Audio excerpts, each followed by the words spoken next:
आप सदा दुर्गा भवानी के भक्तों का शिव सेना परिवार तहे दिल से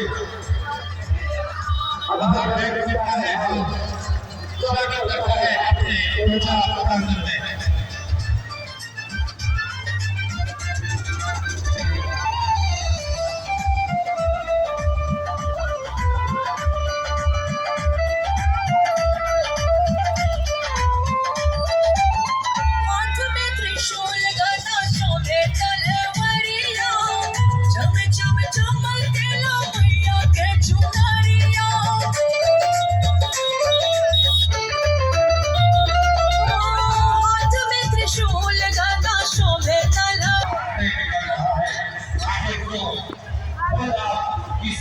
पूजा पंडाल के अंदर जब जाएंगे तो आपको यह एहसास होगा कि आप सही में शांति और सुकून भरे पहले माता रानी आप कह रहे हैं।